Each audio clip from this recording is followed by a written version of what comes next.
everybody. Welcome to this week's episode of Room for Growth. Glad to have you here. Glad to be back.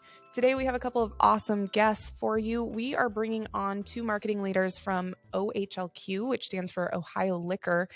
They are part of a government public-private partnership that helps promote safe consumption of liquor in the state of Ohio. It's a really interesting brand. We're going to be at the cross-section of regulated markets and how you create a really good user experience, a good customer experience when the product that you are selling is regulated and controlled, and B, you are in charge of not just promoting that product and the sale of it, but also how do you promote the sale safely. It's not about getting people to consume an unlimited amount of your liquor products.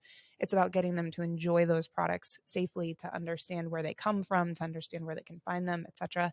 So some really interesting marketing challenges that we'll talk through with our guests. In addition to that, we're going to talk about just the changing landscape of marketing more broadly. I think today it's no surprise that if you have marketing in your title, it could mean many, many different things. Being a marketing executive, a marketing strategist, a marketing leader could mean that you're immersed in a single channel. Maybe all you do in your career is social media and you stay in that space, or maybe you're only doing paid media. But conversely, I think we're seeing more and more marketing professionals who are at this real intersection of company operations. They have to worry about things like supply chain and delivery timeframes for different products. They have to be super concerned with what the logistics are within their business, because we all know that there's no point in sending good marketing messaging on top of a really bad customer experience.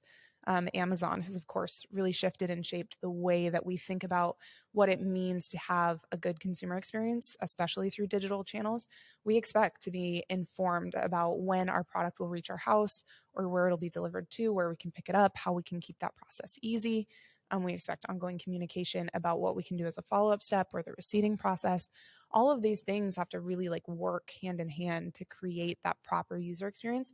So for our guests today, they're going to talk a lot about how supply chain issues and the inability to really understand where some of their different types of liquor were sitting and where you could find them in the state sort of plagued their brand, made it impossible to do anything marketing related until they really fixed an underlying technology challenge they had that was sort of ground zero for them. So really interesting from just their perspective, how they came up in their careers, what they care about, what they're focused on. They've got really different measurement goals than what we typically talk about. And I think the way that they have a brain shift around what it means to be in charge of a brand and to be a marketer is really fun, full of applied lessons. So we'll talk through that.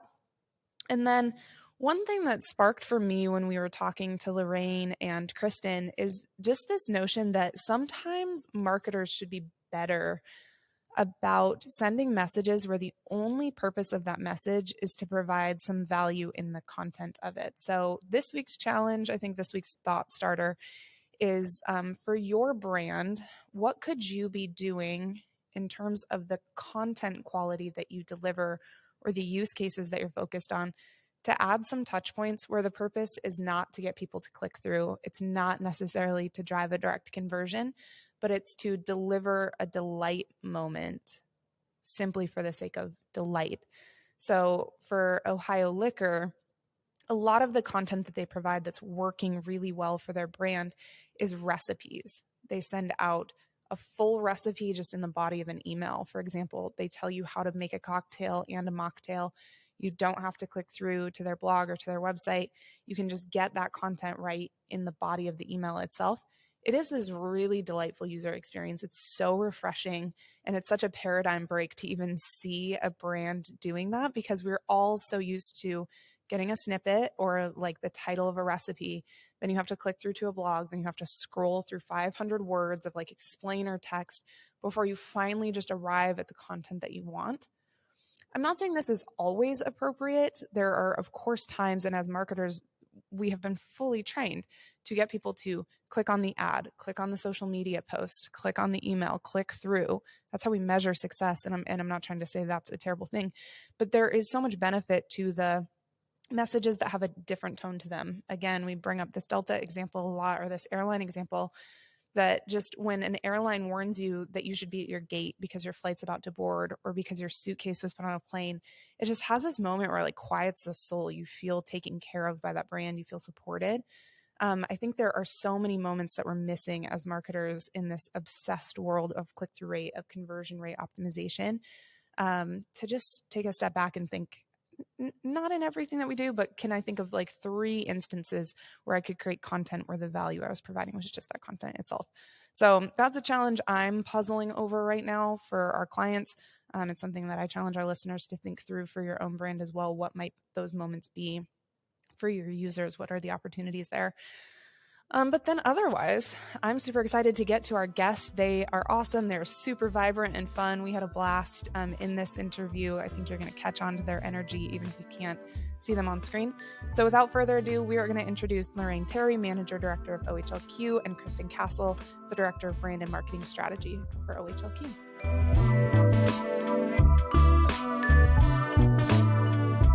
All right, Lorraine and Kristen, welcome to Room for Growth. I'm so excited. I've known both of you for a little bit, and I'm so excited now to share your awesome knowledge and fun personalities with our listeners. Before we get too far, because Billie and I've got a load of questions for you. Would love to just have you introduce yourselves. Lorraine, why don't you go start and tell our listeners about yourself? Yeah, absolutely. Lorraine Terry, Managing Director for Jobs Ohio Beverage System, which is the private portion of a really cool model we're going to tell your listeners about, but I represent the private nonprofit half of the Ohio Liquor brand. And I am Kristen Castle. I am the public side of this unique partnership. I am the Director of Brand and Marketing Strategy for Ohio Liquor. Awesome. Thank you so much. And with that, I think some people might be listening and thinking, Ohio Liquor, who's that? Is that a private company? Is that part of the state of Ohio? Like, what is this? Is this a big company? And I got to say, the first time we've been working together now for a couple of years, when I started to dig into it, like, wow, this is really interesting. But what Ohio Liquor is big in terms of the impact and the revenue that's generated. It was really, really impressive. Can you tell us, Lorraine, a little bit about, in the best kind of way you can, how this partnership is structured between the state and Ohio Liquor? Yeah, absolutely. So it's a one of a kind. There is no other state or entity like us in the country. But really what we are is a public-private partnership that manages the sale and distribution of spirituous liquor. So that's anything with more than 42 proof in the state of Ohio. Ohio is known as what is called a control state. Simply put, that means that the revenue from the sale of that product is controlled. It goes to a specific purpose, a specific cause. There are 17 other states and 1 county just like us in the United States. But here in Ohio, what we do with that revenue, after all the bills are paid, after all the suppliers have been paid for the product that we sell on their behalf, after operations have been covered, profit from the sale of liquor actually creates jobs in Ohio. We grant profit to Jobs Ohio, which is a private nonprofit that manages the economic development for the entire state. So I don't know if your listeners may have heard of a small project called Intel coming to the Midwest. Intel is a direct result of 490 spirituous liquor stores selling product and profit, bringing in jobs, keeping jobs, and growing Ohio. Wow, that's amazing. If there's one thing that I understand about Ohio, and keep in mind, I am relatively familiar with the state of Ohio, but I don't live there, certainly like the 3 of you do. But here's what I know. Ohio people love Ohio. Talk to me for a second. What drives such extreme state loyalty in Ohio? You got that one? Well, for me, growing up in a small town just south of Columbus, and being an Ohio State grad, it's personal, it's emotional. Ohio is the best Midwest state. Everyone is friendly. Once you're a Buckeye, you are always a Buckeye, Billie. So that allegiance, that loyalty runs deep. It runs deep for me. And I know it runs deep for Lorraine too. Yeah. No, I think, in true story, Intel chose Ohio for collaboration, friendship, partnership, because wasn't just one entity that brought this major corporation to the Midwest of Ohio. It was one entity partnering with state government, just like we do, partnering with local municipalities, partnering with local economic development regions. So really that like sums up what Ohio is. Mm-hmm. It's a huge opportunity to work together. We all really are friendly, quite friendly. Mm-hmm. We really just want the best for everybody. There's a lot of family. So you may leave the state, you definitely come back. I did. I left for 13 years. I came back. But I think Intel probably said it best. It came down to partnerships and collaboration that really just, they knew they could find a home here. They knew they could be successful here because of that. You may not know the answer to this, but if I recall, I think Ohio is also unique because Columbus in particular is a city that has a much higher than average rate of new businesses coming in to try to sell their products in Ohio as a test market. Yes. Because the population is so similar to the makeup of the U.S. I think I made part of what I just set up, but I'm curious if you have truth to it. I think we've been hearing this since we were in the school here in Ohio, is that like you can test market, and I don't want to get this wrong, but I know you had the gentleman formerly that may have created the McRib, but I think the McRib was like a test market in Ohio, and if it could succeed in Columbus, it could succeed anywhere. So we've been told this all of our lives, like Ohio really does make up this perfect test market environment. So yeah, it's quite a diverse location. We've got more food than I think people give us credit for, more pizza than I think people give us credit for. There's a lot of pizza here. And ice cream. I feel like we have a lot of ice cream too. So it comes down to in major universities. Yes. I mean, when we talk about Ohio State, when we talk about Cincinnati and Cleveland, there are just some major research facilities here. Mm-hmm. There people come in, they come to get educated, they stay. Makes sense. Okay, but we will not fact check that part, just to be clear. We may have just said folklore. It might be true. It might be true. Maybe we've been lied to our whole lives, but it might be true. But we're here, so clearly it's working. It's working. Enough about ice cream, pizza, and fast food. I want to talk about liquor. And so in all seriousness, we would be crazy if we brought on a couple experts from the liquor industry and did not talk a little bit about alcohol. And so want to just get into some fun stuff. Can you tell us like what trends are you seeing in the alcohol industry over the past couple of years? There's a couple that are on our minds that we want to ask you about, but in general, are there trends in the digital marketing space that you're starting to see pop up that is catching your brain a little bit? Spirit wise, bourbon and tequila. You're not going to go very far without talking about either one of those categories. Technology wise, and for the spirits industry, it's become online. It's become e-commerce. It's become a shopping experience. A digital shopping experience, not just brick and mortar, which is the traditional way you would shop for a spirit. CRM, which I know WillowTree knows a thing or two about in our world, but for growth, for an industry that, has had its ups and downs, has had, I would say, slow growth. I think it's the online. It's the online shopping experience. It's learning about spirits online. It's bringing a distillery experience to you in your home. Not everybody can get to Kentucky. Ohio, we're lucky. We can get down to Kentucky. Mm-hmm. We can tour a distillery. We can check out, the best of the bourbon world coming out of Kentucky or here in Ohio. But if you can't get there, it's how do you educate the consumer on that history and that heritage and how it was made? It all matters. So storytelling, education, all online. How about you?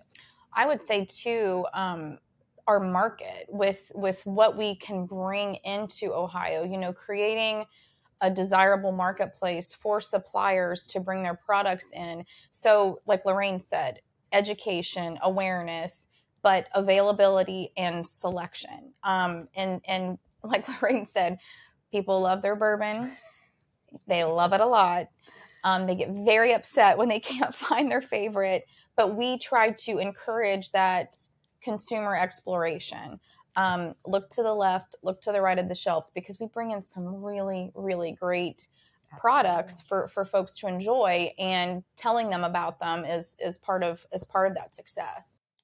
I feel like this is jumping ahead just a little bit, and I'm going to want to come back to some of these trend questions, but I feel like right now is a really good chance to ask you just some specifics about how you sell alcohol and how you position yourselves in terms of the marketing that you actually take on. So to be clear, OHLQ doesn't have e-commerce today. You are selling through retail locations primarily. But talk about how you view your role as marketers. What are you really marketing? And then are you more B2B? Are you more direct to consumer? How do you position yourself? All of the above. Yes. Go ahead. Yes to all of that, Billie. I think first we, as Lorraine had mentioned, the CRM, the email marketing, that really provided us with a great avenue to speak to consumers about what we sell, how we sell it, and what else you can do other than enjoy. We also promote hosting tips. We promote, I would be remiss if we didn't talk about mocktails and the whole social responsibility aspect of what we do, which is very, very important in this business. It is as we say, it's our license to operate. So I think for the most part, we talk to our consumers about what we have and how you can enjoy it responsibly. But then we also have, we communicate with our liquor stores quite often. Every Monday we have a message that goes out to them to let them know, any sort of guidelines that we've got, anything we're doing on the marketing side too, trying to keep them informed what we're sharing with our customers, so that if a customer goes into a store or a location rather, that the agency is not caught off, that we're all kind of on the same page in terms of what's going on in the business. Our focus has been omni-channel marketing. To that point. And so as we've added channels, we've always had to keep in mind that we are mostly brick and mortar. Online is coming, but we use our online presence to educate, to drive the door swings. Would it be safe to say the retail stores, from big box to kind of mom and pop liquor stores, are somewhat similar to like a franchisor model? As I know it's not truly structured that way. And so you're at the corporate level, really trying to build programs, storytelling aspects to support those quote unquote franchisees at the ground level. Is that a fair kind of simple version of it? That's a very fair, very simple version of it. We'll also say shop and shop. We are a portion of another business's total business. So we just take up a space that they basically say, this is the space I will give to liquor sales. And the rest of their space is beer, wine, chips, jerky, all the other convenience items, or in a large grocery, it's literally the rest of the grocery store. So great example. We try, and this is pretty new for us. Ohio Liquor is new. Like, Ohio Liquor as a brand didn't exist until 2018. Prior to that, the locations that sell our liquor, they are retailers. They are the professionals in their own right. So here we are just kind of saying, but we can help make it better. So here's a brand, here's suggested flooring, here's suggested shelving that makes the bottles look the best they can look. So it's been a new opportunity for us with the brand, is to infuse that brand into those stores. So you brought up mocktails, which I think is a really interesting trend right now. Non-alcoholic spirits are making quite a splash. There are all kinds of celebrities bringing products to market, including Katy Perry and Blake Lively. JJ Watt are releasing these drink lines. Is this matter in your world? Like, did these types of trends, especially those that fall in the mocktail world, what kind of impact do they have at OHLQ? They have we have a huge responsibility to include folks that can't or choose not to drink. And one way we do that is by creating mocktail recipes and promoting them on our website. I think the ironic part about Blake Lively is that she's married to somebody who actually has a gin line. And so I find that balance, that's just indicative of the reality.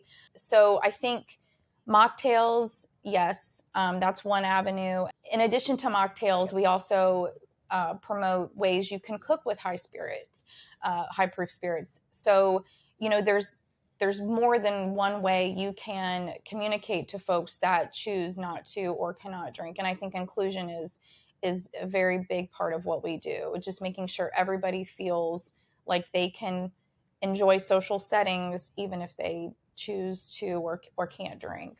Yeah, what I think is so cool is it would be so easy for, in a lot of, when I travel, I'm on vacation or something, and it's a controlled state, some of those experiences feel very almost as close to government cold as you could kind of expect, where it's not real. There's no brand. I'm walking in kind of this, building that has like, bars on the front. It feels just, it feels odd. What's really cool about the way that the brand that you all have built, I mean, it's right there behind you for those that can see. There's a modern brand feel to it. You talked about some of those in-store experiences, and then you're layering that on with stories and recipes that make this really what liquor is, at least to a lot of people. It's more than just drinking. It's having people over, hosting a party, embracing in community. And it seems like you guys have really, really embraced that. What are the ways that you're telling that story? So you mentioned floor. I know the answers to some of this. So email, video. Can you tell me a little bit about the way this story is starting to come to life with this, as you mentioned, Lorraine, new brand? Yeah, no, I mean, I think it's grown tremendously even in the past year. Mm-hmm. So we relaunched our website, and we went from pretty utilitarian to what it is today, right? Which is meant to be the site where you could just sip and enjoy and be social and come and find something for everybody. We've added additional social media channels. We added Instagram this year and made that a really beautiful side of our brand, really focusing on photography and education and bringing, again, more about the stories of distillers and the story of brands to Instagram. We still have Facebook. We do use Facebook frequently to communicate and tell the story. When it comes to the brand in the stores, in the shop and shop experience, all the other pieces are driving you there. So you get an email, and in your email it says coming soon to Ohio, or new to Ohio, or perhaps an exclusive offering. You're going to go to the store. We want you to know where it is, how to get there, what time they open, a little bit about the store even, and then that you're going to find that product there, and you're going to see our brand present there as well. So really we've grown from, hey, we just don't want to say Jobs Ohio Beverage System in the Division of Liquor Control. We just want to say something super simple to a retail brand. Mm-hmm. Yeah, that's awesome. I know this is easy for me to brag about because in part it is my teams who get to work on the email strategy and execution for OHLQ. But I often open the OHLQ emails and I'm so excited by the content strategy of those messages because you all get to do something unique. I think that so many brands don't get to, which is you get to structure content that's truly rich just within the email itself. So for instance, you put whole recipes in there. You don't have to click through. You don't have to scroll through 500 words of backstory just to get the recipe. It's there.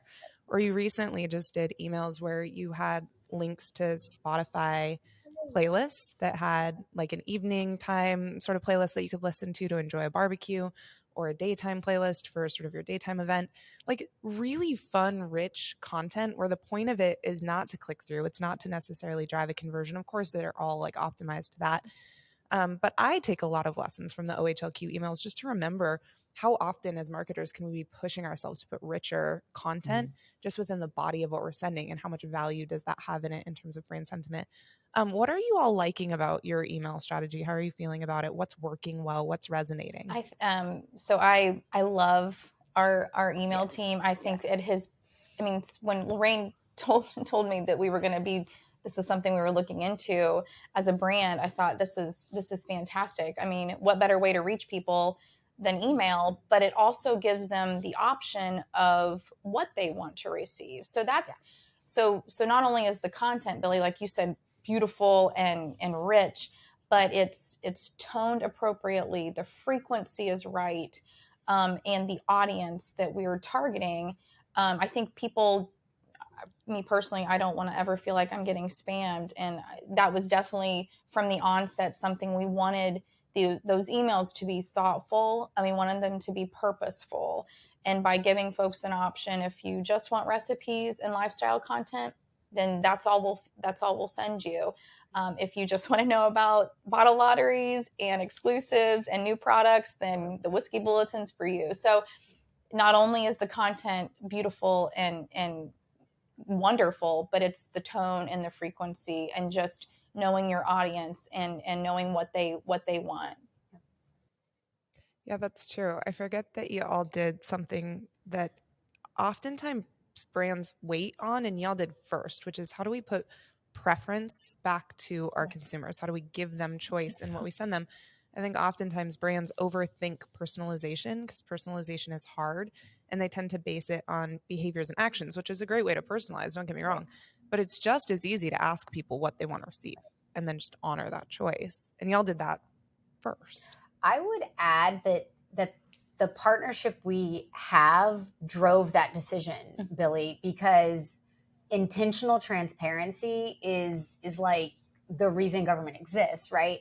We want government to help keep us safe, keep us permitted, keep us all the things that it was meant to do. And here it worked out so well because we just intentionally went about making sure that Ohioans knew right up front. You choose, it's your choice what you want to hear from us. We didn't buy your email, we didn't sell your data. So I think that's just one really awesome part of this partnership is we just are intentionally transparent about what we're doing. And that's a really great point, Lorraine. I mean, when we launched the resubscription is what I'll call it, and giving people the option to even sign up to get the emails. Like Lorraine said, we didn't just pull all the emails that we had from a prior system. You know, we've had great success even asking people like, hey, I hope you don't mind, this might take a second, but I mean, we had 20,000 new users, I think, within the first month of, or subscribers rather, within the first month. I mean, our click-through rate for the industry is upwards of like 80 to 90%. I mean, we're having great success. And I think with the old system, we had not great information and we just, we had these contacts that, may or may not have really wanted this, but these are folks that want the content. So the numbers may not be through the roof, but I'm okay with that because it's people that actually are enjoying what they're receiving and sticking around and clicking through and doing all the things that we would hope that they would do. All the things. All the things. They're liking it all. So. Totally. I'll let Billie get in, but you can brag. You guys have the highest industry performance rates of any industry I have ever seen in terms of open rate is the highest, click-through rate is the highest, the way people are engaging with your content, and then even the way people are citing how they ended up walking into your retail locations.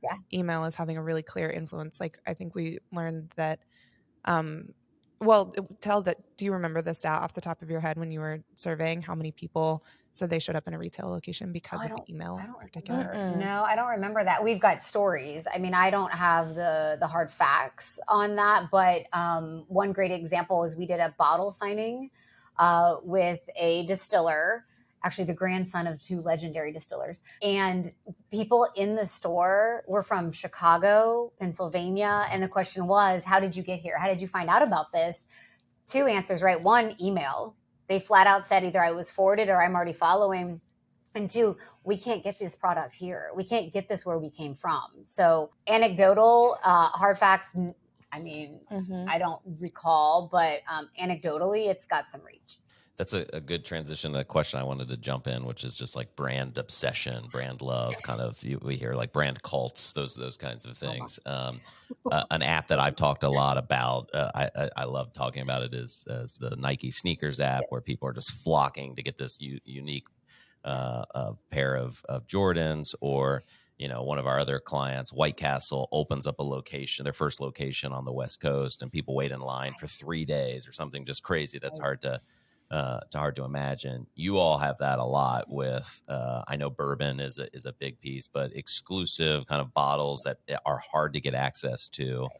And that is a really, I think all marketers would aspire to have that.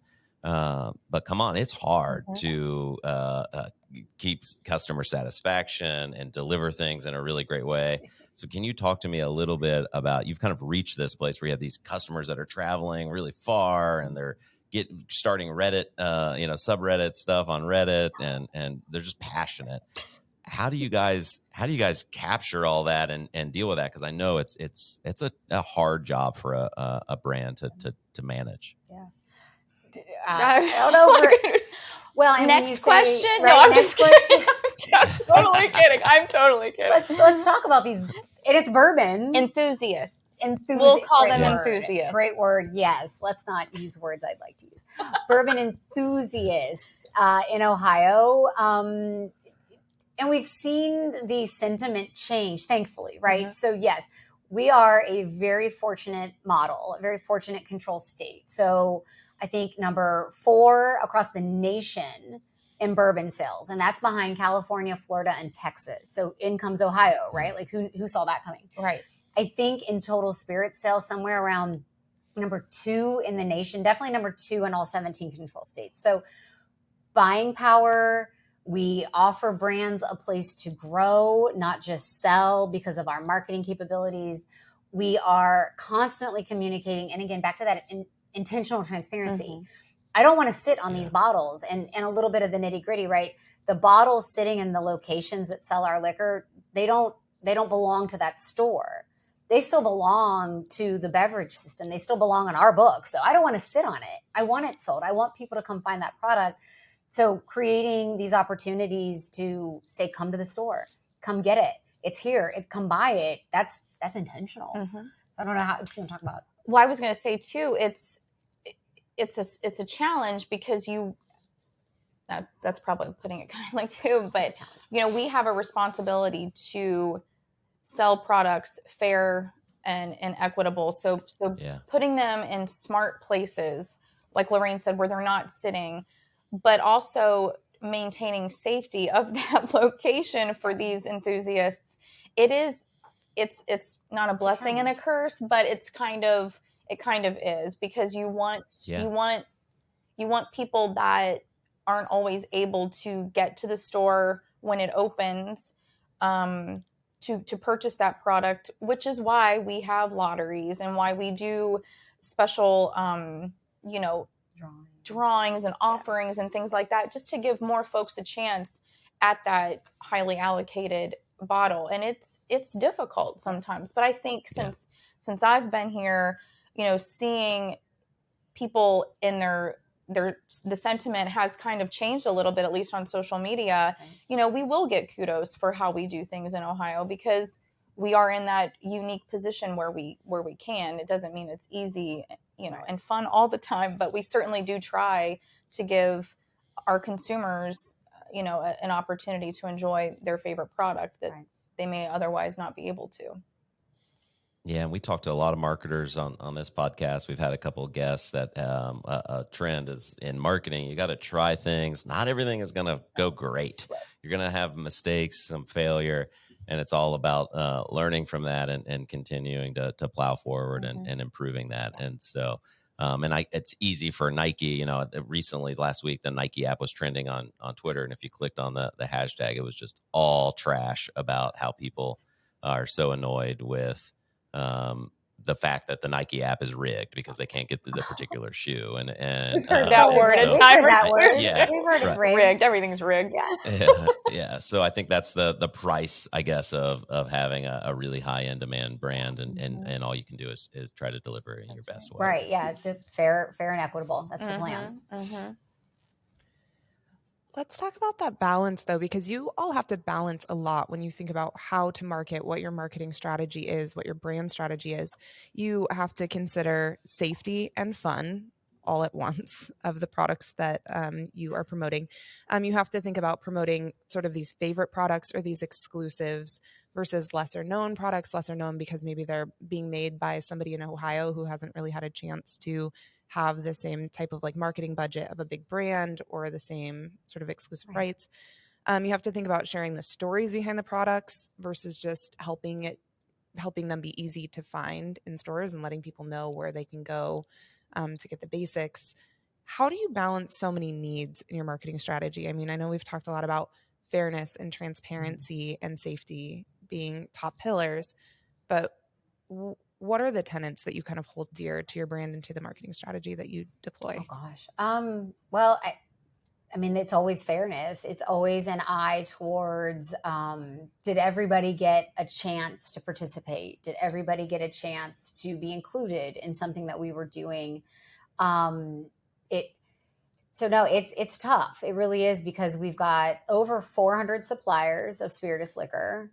So all 400 of them have to be treated 100% equally and fairly. And to your point, greater brands or bigger marketing budgets versus lesser brands, lesser marketing budgets. When you come to Ohio as a brand and you sell your products, you're pretty much always getting an opportunity at everything we offer. You're getting an opportunity at email to over, over 50,000 subscribers. You for sure have a place on our website at all times. And that's over 2.1 million clicks in the past month, I believe it was. So you have a shot at being, seen in a store by one of our locations. So when you come to Ohio to sell a brand, you're getting the whole kit and caboodle, if you will, of opportunity that a major brand like a Diageo may already be doing for themselves. So it's not easy.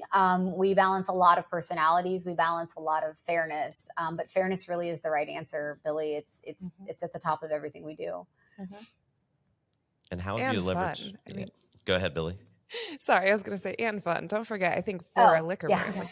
A little bit of fun here and there. It's a little bit of fun. It's interesting because I've been with my team. We want to be seen as fun, right? We want to talk about fun things like cocktails and what's your latest thing you're drinking and what do you enjoy. But when you come down to it, that fairness, but it's the operations of this business. We have come a long way. And if anybody wants like the backstory, right? We started as a true legit dumpster fire in 2016, 17. We've come a long way focusing. I said it, we were a dumpster fire. You can ask There's any a meme supplier. for that too. We may have used that. We've had a huge focus on moving our operation forward. We never rest on our laurels. You said earlier about learning from mistakes every day. Every day we're learning something new, how to change what was said in email, how to adapt a Facebook post, how to respond through our call center, how to answer an email or respond to a report. Every single day there is something new to learn and something to cause change that moves us forward. And I was going to just add to that. I think something that our leadership values is hearing from folks who may have an idea about how we could do something a little differently. And, I that's not just, white noise. That's true.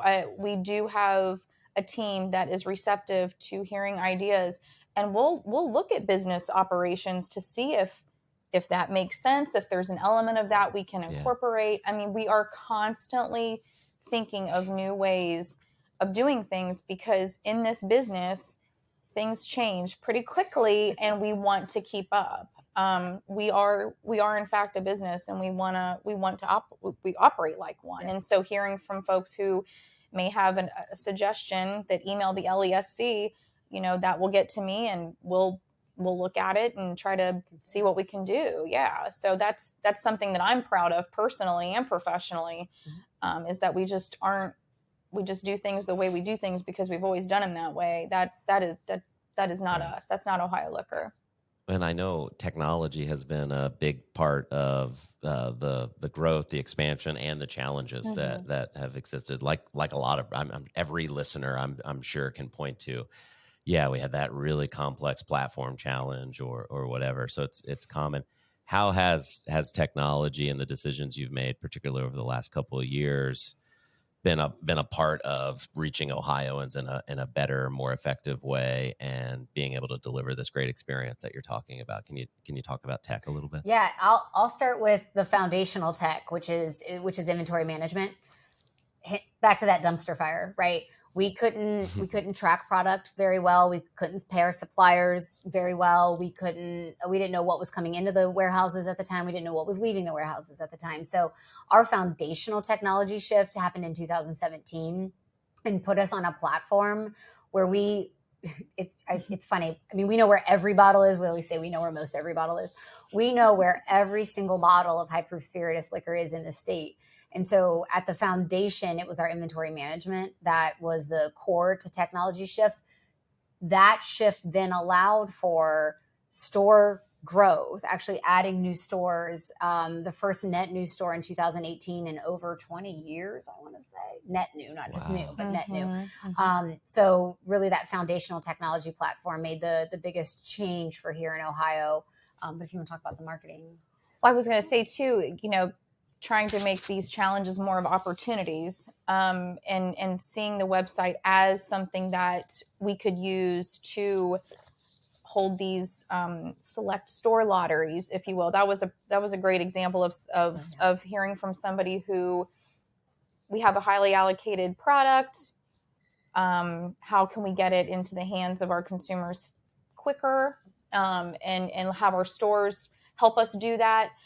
We couldn't have done that without technology. And, it wasn't perfect the first time, but we've learned from it. And now the select store lottery is kind of a model going forward that we'll lean on. But I think looking at those challenges as opportunities, and then getting together with the team and trying to figure out how we can, tweak this language, this functionality. We're very fortunate in the fact that we can do that, and pivot quickly if we need to too. So we have big technology listeners. Are you able to share what you use for inventory management, what you use for CRM, what you're using for analytics? Do some name dropping if you're willing to. We can name drop. So inventory management is Microsoft Dynamics, currently AX 2012, but moving to the cloud. So we'll be on D365 early next year. Let's see, we have Braze as our CRM. Mm-hmm. We have WillowTree managing our website. I don't know if you guys have heard of that. I don't know if you've heard about WillowTree. We have Google Analytics, I believe. Is that? I think you're right. Yes. I'm the marketer. Yeah. All that data stuff. Yeah. So those are some of our big meaty platforms. Mm-hmm. I would be remiss if we didn't talk about, we have ServiceNow for our call center, which is the Liquor Enterprise Service Center. That is literally the only phone number and email anybody in Ohio needs to know to reach us. And so for that platform, they use ServiceNow. And it's fairly robust. I mean, we create a ticket. If you call, regardless if we had first call resolution or not, there's a ticket, there's a timestamp, there's a who you are and how did we help serve you better. If we can't answer the phone when you call that moment, again, that ticket gets moved to the next person to help answer. Great success with that platform as well. And then, Lorraine, just from our work together, the only one I'll add, Optimizely is kind of the web. It's the one of the reasons why that platform's great for a brand in your scenarios. They can offer content management, but then also expand to commerce and kind of more of an e-commerce experience without having to bolt on another new platform. Yes, no, that was a great choice. That was when we decided to relaunch OHLQ.com. There were a lot of those decisions we hadn't had to make before because we had a homegrown website, truly homegrown, very B2B initially, and then homegrown to the public. So yeah, it was really beneficial having some help choosing all those platforms. This is the time in our podcasting together that we like to switch to the very serious questions, learn a little bit more about you in particular. This one is my favorite. I always like to invite our guests to talk a little positive trash about a brand that you love and why do you love them? Positive trash. Oh boy, I love Ohio liquor. No, Well, oh gosh. Well, I'll go. Let's see. So I actually asked my husband this. I'm like, what brands do I love? Because I love Ohio liquor. This is great. I have young kids. I have a 13-year-old and 8-year-old. Chick-fil-A. I love Chick-fil-A. I love the branding. I'm also a farm girl, so I get the cow, right? So I love the branding. I love the consistency. Mm-hmm. Operational, because this is also where my husband was extremely helpful. He's like, marketing-wise, yeah, but I think if you pay attention to the operations of Chick-fil-A as a franchisee, they're all the same. You're going to be consistent. You're going to get what you want when you walk in. You're going to get a smiling face and my pleasure. So to me, the operations of such a large organization is hugely impressive. So I'm always constantly like, how do they do that? What did they do differently? I'm a huge White House Black Market fan. They love Lorraine too. Mostly because I love that I can be like, oh, I need pants. And then I get how to wear those. It's an experience. And I'm never lost. I'm never dead end. I'm never stopped. I'm constantly being flowed through like, oh, you just started with pants, but I'm going to offer you the shoes and the necklace and all this stuff. And that was part of our conversation for OHLQ.com was no dead ends. I don't want somebody to get to a point in our own brand and bail because they're like, oh, I'm done here. I want to constantly feed you and keep you on our site. So Chick-fil-A and White House Black Market. No, those are two really good ones. No, I would say too, I have two daughters. One is 12 and she is the biggest Lulu fanatic ever. She has more than I do, which I find something completely wrong with that. But it's just, I like that it's not overwhelming with emails or with choices. You walk in, it's a good in-store experience as well. I'm hoping that if they hear this, they will send me like coupons or something, or give me some points for my daughter. Yes. But I would say, back to our CRM project, reminding myself what I as a consumer would want and finding that with our emails, that was very important. And I think that those brands that just know frequency and tone, they're nailing it. And so I would say Lulu is probably mine. I want to add one more. Can I add one more? Because we're Ohio and this is what we do. I want to talk about, I want to add to my list is, Find It Here. Oh, Ohio Find It Here. Ohio Find It Here. So we got to give a shout out to our other government related partners. Yes. So because that's what Ohioans do. We love each other. So I would say that's coming from a government entity, how much fun is that you can see beautiful photos of all the places around Ohio that you should be visiting, touring, traveling to, staycation ideas. So we do have to give a shout out to our fellow other government. Ohio Find It Here. Ohio Find It Here. Awesome. Okay. And what about before, just something to leave our listeners with, you guys have been in multiple industries and have gotten to a great place in your career now. What's the best or the worst advice in your career that you've received? So somebody out there that's looking to maybe make a career shift or is feeling stuck. What's either the best or worst career advice? I got the worst. I got an email. Yeah, go. I had just started. I'd gone from agriculture to cellular technology. I worked for AT&T for 9 years. First few months there, I got an email from a manager. And the email said, it was about what time you needed to show up for work. And the email said, do as I say, not as I do. Written in an email. So I shouldn't be telling my children that. Children are different.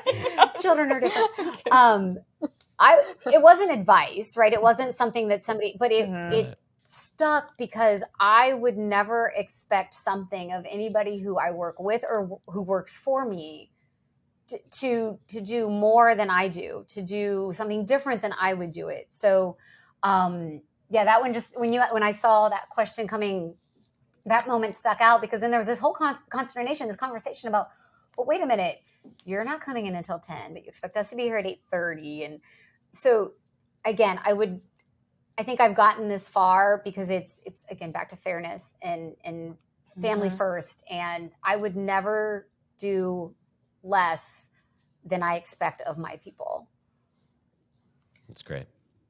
What about you, Kristen? The best advice I think I was ever given was when I was contemplating, I was asked to apply for a position in my former life that would have been a lot more responsibility, and I wasn't sure if I don't know, I would love this opportunity, but I just don't know. And someone told me, well, why wouldn't they want you? So go in and be confident and sell yourself. And I remember thinking that shift in paradigm, that really resonated with me and stuck with me. So I thought that was good advice. Like, well, why not you, instead of why not me, So I thought, well, yeah, okay. But I thought that was good. Just a good confidence builder. Yeah. I did get that job too. So that was good. Yeah, Nailed it. That was a long time ago, but I love it. And then I have one last one. What is your personal favorite cocktail or mocktail? Ooh, that's a great question. Cocktail is a old fashioned. In all honesty, I drink my whiskey neat. Yeah, I was going to say, it's like you shouldn't be. Yeah, no, I'm just kidding. I know. No old fashions. Old fashioned. like a true Old expert, fashioned I for guess. sure. Yeah. I really love, and again, thanks WillowTree, made a batch. I think it was the Mock Bahama Mama. Mm. How good is that? Yeah. And it was so good, very refreshing, fun rim, something you could do, for kids or adults alike. So on our website, the Mock Bahama Mama is one of my favorites. I would agree with that. As my mocktail, my favorite cocktail is probably a French 75. Nice. Just when I'm feeling fancy. I don't know what that is. What's a It's French got 75? champagne and gin and All kinds of some good stuff. peach, and it's just very, very refreshing. Check out the website, Billie. Right. And There's grab a that website recipe. for that Okay, this is website. Yeah, for all your recipes. Where are you sending folks? Tell us how to find you, both personally, if people want to look you up at all, and then how do we find OHLQ.com. OHLQ.com. Yes. Yep. And I'm on LinkedIn. If Yes, anybody me wants too. to follow or reach out, I'm happy to talk marketing and operations and supply chain and logistics and agriculture. So We're Awesome. open books. Lorraine and Kristen, you. thanks so much for your Thank time you. today. Thanks for talking both liquor, state government partnership, and all the unique ways that you guys have found ways to build a really cool brand-centric environment at OHLQ. Thanks so much for coming on to Thank Room you. for Growth. Both.